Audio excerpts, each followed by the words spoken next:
featuring some incredible Myles Garrett stats. It's brought to us by Gametime. The NFL season's back, and honestly, there's nothing better than being in the stadium surrounded by fans cheering on your team. But let's be honest, getting tickets can be a hassle between the login screens, the waiting, and prices jumping at checkout.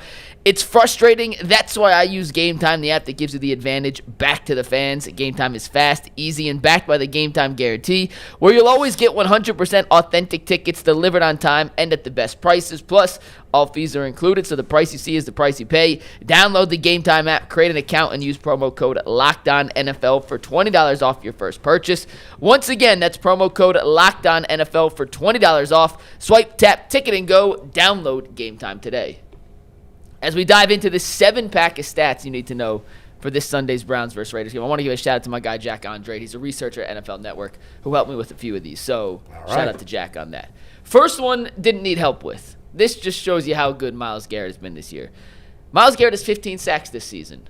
The Baltimore Ravens, as a team, have 15 sacks this season. The Jacksonville Jaguars, as a team, have 15 sacks this season. The poverty Cincinnati Bengals have 14 sacks this season. And the San Francisco 49ers have 12 sacks this season. That's weird to see. We're not used to that from the Niners. I know they've had a lot of injuries, but that's bizarre. That really does put it into perspective. It's crazy. Look, this man, I don't even think, it's kind of crazy. It's like we're almost underselling it a little bit. Like, it's hard to say you're underselling it when, you done came up with every superlative for him. But, sometimes I think about it like when LeBron James was here, and it's like, LeBron left and, he's not, the same player he is today. But sometimes it's like you just wish people would just, take, the time to just say, and just be like, yo, I'm really watching one of the greats really do it in real time. I don't think we're underselling it. We've been going on and on about Myles Garrett deservedly. I've seen two different national sports entities write columns this week asking, is Myles Garrett the greatest pass rusher ever? Mm-hmm. So I think he's getting it. He's getting his due. Man, let's run through. I'm in a chat group with guys, friends from a long time. We all play fantasy football together. We've been friends, some of us, since high school.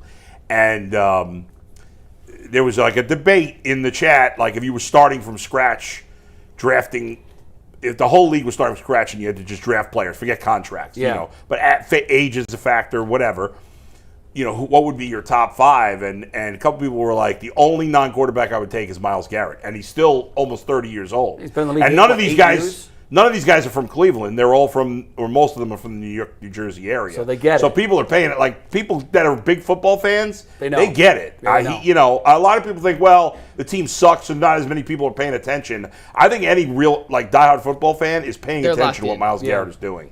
All right, the first 5 are all about Myles. So just be ready. This next one we alluded to on Monday when we showed you his NFL ranks. He has a season get-off speed of 0.73 seconds. That's the fastest in football. Well, against Baltimore, his get-off speed was 0.6 seconds according to Next Gen Stats, which is significantly faster than his season average, which is significantly faster than any other player in football. Second fastest get-off speed, 0.88 seconons. Oh my, that's crazy. Do we know? Okay, that's this year. I don't know how long these next gen stats go back. I could not find historical data on because they don't go back that long. Probably I tried. Even asked Jack. Jack, this is the new tracking stuff. Yeah, they really haven't been doing it that long. But you know what?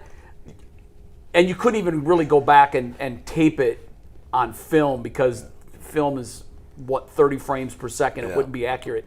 But I'm willing to bet it's the fastest ever. Probably. I mean, just by my eye. Yeah. He is. Mike, so you said the second. So his is 0.73. The second best is 0.88. Yes. Do you know, after that, is there, not much of a drop from the 0.88? I bet they're all pretty close. Yeah, that was my guess. But so which means he is 20% better than everybody else. Yeah.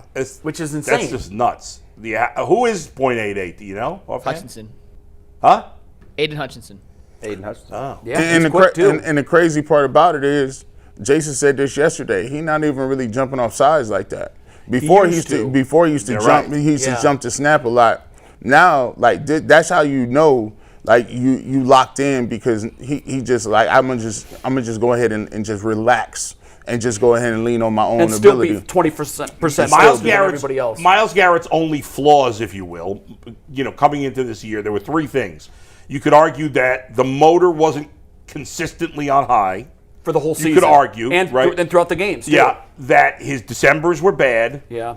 And that, what was the third He was thing? offsides. He was offsides. The offsides has gone away. Yeah. He's been way more consistent in terms of motor, which takes his great game another level. Yeah. The last thing is December. That's the last hurdle. Yeah. You know, Willie, and a lot of that's been injury. As long as he continues to rack up sacks and 22 and a half is within reach, Yeah. I don't think December's going to be a problem at all. It'll be his greatest December ever. And that's not saying much. He's never had a good December. But if he just, as long as he can't go 2 or 3 games with no sacks. Right. Because then he falls way off the pace. If he just keeps getting a sack a game, he's in the conversation. If he gets another game with like 3 this weekend, he's going to. Well, I mean, think about it. In the final 7 games, you're playing the Raiders, who stink. Yeah. You're got playing the Titans in there the too. Titans, who stink. Yeah. The Niners are a mess. They have so many injuries. Yep. You're playing the Bengals at the end of the year, who got their offensive line is actually playing better now, but not great. But they The still give up Titans have sacks. allowed the most sacks in football. They still play the Titans. Yeah, but that's what we said. Yeah, So, so hey, yeah. do any word on Joe Burrow? Are they going to? I think he's going to play this week. Oh my God! He's practicing What's your full thoughts with it. on that? Why? He's a competitor, man. We're gonna tell him no. Yeah, but the guy's a China doll, and the playoffs are not. Well, it's still possible they can make the playoffs, but What's their record? 3-7. They ain't making the playoffs. Yeah, they got to win all 7 Well, games. I know they're probably not making the playoffs. And Joe Burrow doesn't play defense. Hey, here's the thing, man. still win the division. Hey, when you got that C on your chest and you're the wants to quarterback, play. I guess. That's What just am I what it's gonna going do? to be. He's not gonna shut himself down. No. Maybe for a game or 2 at the end of the year, but I would not expect now. him to. I would, if I'm the team. I'm saying, what's the not point? doing He that. is I want the him to team. play. Point. I know, but that's why you don't want to put him out there in a meaningless game and get There's his head 7 knocked games off. left. I'm letting them play. The only time I would sit them if it's the last week of the season, if they can't make the playoffs, they probably won't that's be able it. to. I'm with you. They're playing the Browns. All I'm right. not letting Myles Garrett hit him in that last game. right. Outside of that, I hope it works out for them. players play. By the way, he's had a lot of freak injuries. By the way, but with this Browns, like the more things. So if you're gonna win this week, the offense plays better. That's how much more they're gonna be energized. So now next week, he's really gonna be energized because he got to win. You're like, okay, look, you got a couple of sacks. Now you're coming back home. The energy will be ramped up. This is how momentum starts, and you try to get the ball rolling. And if you're the Browns offense, just let that man cook. If you can get a lead in this football game, you ain't got to be too extra, right? No. You just let Myles Garrett in the defense cook, get some running game, get that going, and if you get the momentum going, it could turn into a couple games where you got a little more excitement level. When did the Browns play the Steelers again? Second to last week? Second last week of the season, yeah. Wouldn't it be ironic if he broke the record against Mason Rudolph? Oh, geez. You would say that. That's crazy. Only Bull could think about that. Has Rodgers is out for the season? No. Rodgers might play this week. I thought he had. Didn't he have a fractured bone in his wrist or something? It's his non-throwing hand, and he says he's going to try and play through it. Yeah. Boy, I'll tell you, that play last night where Josh Allen got caught from behind by Anderson, I thought, oh my God, his season's going to be over. guy's He indestructible, man. immediately looked like he was in major pain. Yeah, he's a machine. Dude went on the sidelines, shook it off, and came back in the next series. War daddy, man. He He's is. huge. Next really is. 2 go hand in hand, so I'm going to read these back to back. But over the last 3 games, Myles has 10 sacks. 10 sacks in 3 games. He has 15 in 10 games this season. It's the second most for a player ever through his team's first 10 games. Really? Only trailing Mark Gastineau. How many did he have? Oh. In 1984, he had 17 and a half sacks through 10 games. For this man. What? Yep. Oh, that was the year he set the record. That was when he set the record. Okay, with yeah, I 22. do remember that year. So that was the sack exchange. Myles has 15 and 10. Gastineau had 17 and a half and 10. was Now, a machine that year. Myles has 10 sacks in his last 3 games. Steve, you want to get the next one?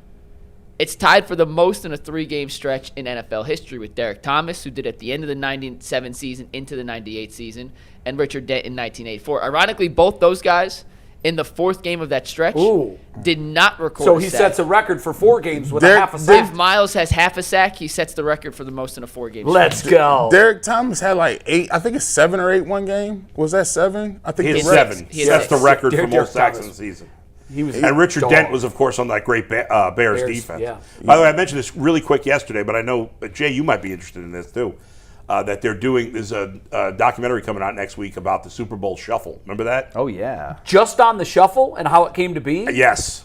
Wow. I think it's fascinating. It's going to be about 8 minutes They long. recorded that like in the 6.5. middle of the season. I know they did. Yeah. I know they did. And they were like, we better win the Super Bowl. Well, if I'm not mistaken, they were undefeated at that point. Yeah.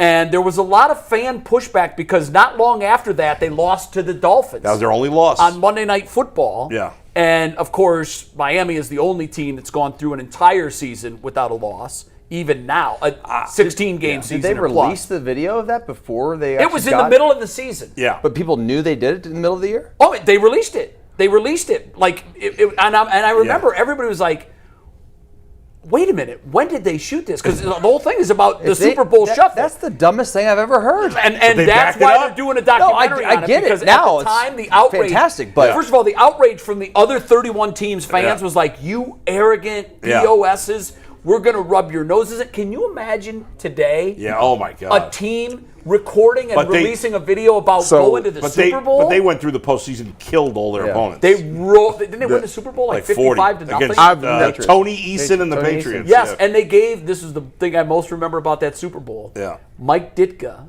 put William the Refrigerator Perry fullback. on a goal line play, and Yeah. the great Walter Payton, who, I mean, I don't Yeah. know, That hurt maybe his the soul. greatest back ever or among them, Won the, yeah. didn't get a touchdown I know, in the Super yeah. Bowl. Let me tell you Because this. of- Buddy Ryan and Ditka hated each other. They carried Buddy Ryan off the field Right. Let me on give you their this. shoulders. Go back and The look at that. defensive coordinator. Go look at the defense.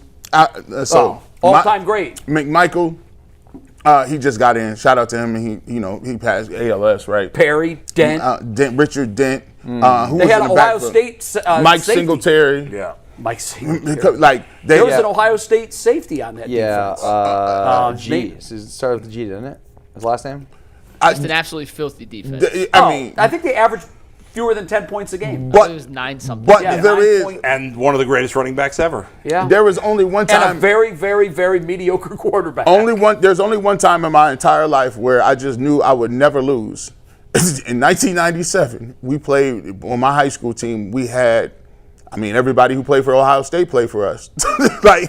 The baby Buckeyes. They had the baby Buckeyes, and they were like, "Yeah, you guys are going to be 1997 number one in the country."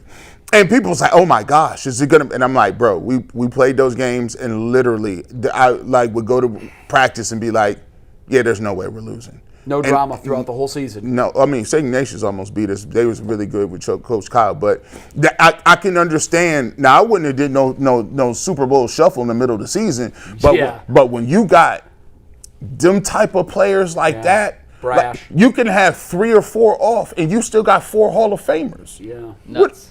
The punky QB. Right? Otis Wilson and Gary Fensick, who were both fantastic. Gary Fensick, yeah. As Steve Oh, they were points out. tremendous. And they was running the 46 was defense. it Bell? Did they have a defensive back I think by the his name name of was Bell? Bell. I think Sounds he was familiar. the Buckeye. I think he was the Buckeye. All right, guys, I got 2 more Myles stats for that. I have 2 more non-Myles stats. For the last 2 Myles stats, Fensick just with the Mr. Yale. Consistency. First player in NFL history with 14 or more sacks in 5 straight seasons.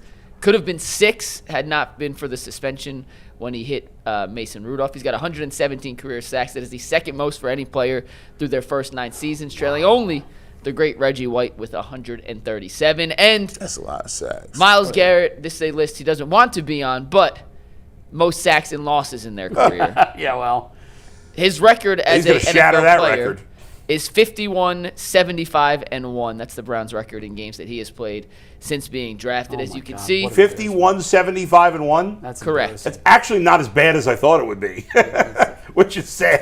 24 games under 500 and for 8 years. he is, as you can see, the difference in the amount of losses versus him and Bruce Smith and Leslie O'Neal and how many sacks he has. It is, I don't want to say fair to say it's not his fault, but he certainly has done his part in trying to help the Browns He's win. going to go down to me. There's two players who in other sports that he reminds me of, like that were just so crazy, but kind of is underrated because they didn't win enough. Will Chamberlain and Barry Bonds. Yeah. Will Chamberlain, some of the stuff Will Chamberlain was doing was ridiculous. Like, man, you don't average no 40-something rebounds. But he always gets compared to guys like Kareem. He gets compared to guys like Russell. And then Barry Bonds, obviously, Barry Bonds never won any championships, but obviously so to me. But Wilt, I think, takes the biggest hit for that because one great player in the NBA is a bigger factor in whether you win or not. Like especially when you're Myles Garrett, like Barry Bonds, steroid. You could say obviously steroids factored in, but it doesn't matter. He was the best player in baseball for a while. It didn't matter.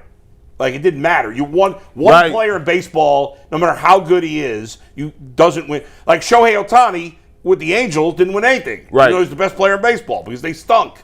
Right. You know, Bonds came very, very close with two different teams. Right. But remember when he pulled Darren Baker? Yes.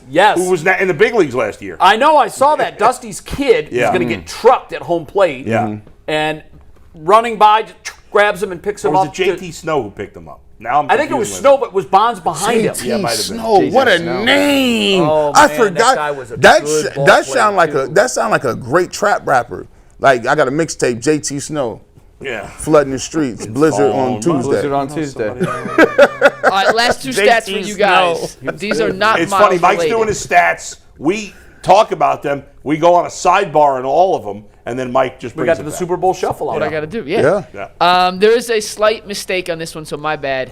Sanders is the 42nd quarterback to start for the Browns since '99. He's the 18th quarterback, not rookie, just quarterback to make their first start with the Browns. Dustin alluded to this earlier. 18th to make their first NFL start with the Browns since '99. The first 17 went 0-17. He's looking to become the first Eric Browns Zier, quarterback to win their baby. first start. Remember The that last to era? win was Eric Zier. Do you remember who he beat, Dustin? The Bengals. In 95, I do not. Correct. Bengals. It was the Bengals, 29-26 in overtime. And just some other stats. The Browns have had some West Coast woes. They haven't won a Pacific time zone game Yeah, that's nuts. since December 2nd, 2012. What? That was Brandon Whedon over Carson Palmer. They haven't beat the Raiders since 2014, and they beat the Jaguars on the road in Week 2 of last year. They have not won a road game since. So how many Pacific time zone games have they played since then? I'm not quite sure. I That's heard that a one on bad a job. podcast. They don't never. You know what? It's a decent amount. I mean, it's It's got to be. probably like 12 games, I would guess. Give or maybe, take, maybe, yeah. So, maybe 10. you could just- One year they had back-to-back Pacific time zone games You can in back-to-back weeks. I'm like, what But are they this doing year to it's the their Browns? only one, I think. Right? I think it is. you yeah. can go just look. Are Here's the Niners here? You can go up and say, Okay. all right, Then let's it take is a look at the teams. They ain't beat the 49ers ever. Like, beat the Niners. They beat the Niners here. No, I'm talking about in Candlestick. Well, yeah, or whatever it's Like called. that, yeah, Yeah. it's always Candlestick. Yeah. They ain't beat Levi's. Levi's, yeah. they ain't beat they ain't beat Seattle in years. Yeah, we just don't win on the West That- Coast. like, but that you know what? ain't- I mean, this is the perfect storm for the Browns to erase a whole lot of 0-4s and records and droughts because this Raiders team, my God, they're as bad as we are. I think we're better. I think if we played 10 times on a neutral field, I think we'd win 6. Bro, I don't know. They're not good, man. This one of them. They're not good. Yeah. Dustin, like, hey, you I mean- show me. I mean, You got to show me. I ain't just Show you stepping what? out. No, you're not going to step out and be like, yeah, the Browns, we about to get this dub. Nah, bro. no. I mean, I know what I've seen every week. Yeah. I'm not saying it's a slam dunk. I'm just saying of the games that you would hope to break all of these terrible droughts. Yeah, we hope. Like it's the 2-8 but Raiders. here's the thing, you know, With a bad quarterback. If this were the Titans, I'd probably say the same thing because they also have a rookie quarterback. Gino's a veteran, and like if it comes down to you got to have somebody that can make a play or just understands the situation, like I'd feel more like I'm not betting on this game. I wouldn't touch it with a 10-foot pole. But I wouldn't take either team. I wouldn't feel good betting the Browns to win the game. Yeah, I wouldn't feel good betting either team. I mean, it's probably a coin flip game. I mean, they have a little advantage because they're playing in a familiar environment. The fans will probably be more Browns. But I think it will be a Browns but still, I mean, crowd. it's And the last time we got into a game like this was against the Jets. And like the Browns gave up back-to-back, a punt return and a kick return. Yeah. And you're like, but it's the Jets, though. Like, how you let them do that? I know that's another bad team we should have beaten. By the way, does anybody want to guess? I'm going down a rabbit hole, of course, because of what G said. The last time the Browns, not the Raiders, they beat the Raiders in 2012, as Mike pointed out. Last time the Browns won in Seattle. in Seattle. In Seattle. I would guess it was before we relaunched in '99. This is before. That is correct. This is like in the. Steve Largent was playing. Yes, I bet he was. Yeah. Probably. I bet you Joey Galloway was on the team. Dave Craig. No, Joey never played. Dave Craig was the quarterback for the Seahawks. Yeah. The quarterback for the Browns was For the Browns? Bernie. Bernie. Yeah. Browns won 17-7 on November 12th, 1989, en route to their last Division title. title. 1989. Shout out to them. Lawyer Tillman had a receiving touchdown from Bernie. Lawyer Tillman. And Tim Manoa had a Remember rushing Tim? touchdown. Yeah. That's how long it's been. My gosh. Is it long? You think it's longer against the 49ers or more recent? No, I know if it's longer because the 49ers, I remember going to trick or treat, and I remember Bernie out there in Candlestick. They ended up losing that game. It was about probably in October. Right. And I remember watching those games, and it was like late afternoon, and you're watching NBC, Dick Enberg, Dave Trumpy, and they're playing on the Bob Trumpy playing on the Dick baseball Enberg. field. Yeah, with the diamond. Playing Yep. on the baseball diamond. Yeah. Yeah. So they lost to. I think they lost to Montana and them. But God, before I don't know when the last time we won in San So Francisco. how about this? It is more recent. This is a crazy game, too. Browns beat the Niners at Candlestick Park September 21st, 2003. It's only been 22 years. The Niners had a 12-0 lead on 4 field goals with 10 minutes to go in the game. And then Kelly Holcomb drove them down, 2-yard touchdown pass to Andre Davis to make it 12-7. And then Holcomb to Andre Davis again with 29 seconds left to win it. 14-12 win. It was 13. They tried a 2-point conversion. Kelly They lost Holcomb it. They used missed to it. have that playbook he had. Kelly Holcomb come in and throw for 310 in 2 quarters. You be like, what the heck? Him and Just as Dennis fast as come in and throw 3 picks. Dennis Northcutt. I'll never forget that game that they had the Steelers smoked out in Heinz Field, and I they was get PTSD when that game's brought. oh my god. I'm not kidding. Oh my god. When you watch the highlights, it's 10 times worse. They It's cooked them the unbelievable. whole, and it was snowing, and man, dang, I have Jay, like no feel- recollection of the Browns games from basically 99 to like 05. Because there really wasn't much to remember. Because you was in college. You was in college. I just and- didn't care. and Yeah. y'all was winning. Yeah, the Browns came back. They weren't good. I didn't have the team at all through high school. Mm-hmm. So Nope. I really didn't have an NFL team Right. when I was in high school. So then I got to college, and it was just like we're just locked in on college football. You're correct. Like when I in high school in Canton, Ohio, we just like, all right, well, we're gonna do high school football and watch Ohio State, and then the Browns came back and they were terrible, and then they didn't really even start to get good until about 03, and that's when they made their little playoff run or whatever. But yeah, you're right. We didn't have a team for years. There's a lot of these. Browns haven't won in Philly since '94. I got a trivia question for you that I don't know if you guys. There's a lot of get Browns right. haven't won since. Let's do the trivia. You then guys we'll move know on. the least stressful 3 years of Browns football of all time? 96, 97, 98. 97. Yeah, that's exactly right. I would go 1 I and didn't 31. have 1 ounce of stress those 3 years. The 1 and 31, you didn't Were even you know. watching football? You knew they didn't have little. a chance to win. I moved to when I took the job in Tampa. Then I had to travel. Did with the you Bucks. try I to watched watch every game? Did you try to watch the? I tried to watch the Ravens for a year. Oh no, I don't want anything to do with I Ravens. tried to be like, but it's still the same guy. I would just look at the scores and hope they lost. Bro, that was do you all I did. remember that, like, when the Browns left, it was very controversial. The Canton Repository started covering the Steelers. They did. Wow. And that's- and we're- So those 3 Our years, local paper started covering the Steelers. Because Well, those are the I mean, I games can't we say got. that I We blame started them. getting the Steelers games. Every Sunday, CBS was carrying the Steelers games. So it was like, That's probably they why there's really? a lot of Steeler fans. Oh, in the 100%. area. 100%. Yeah.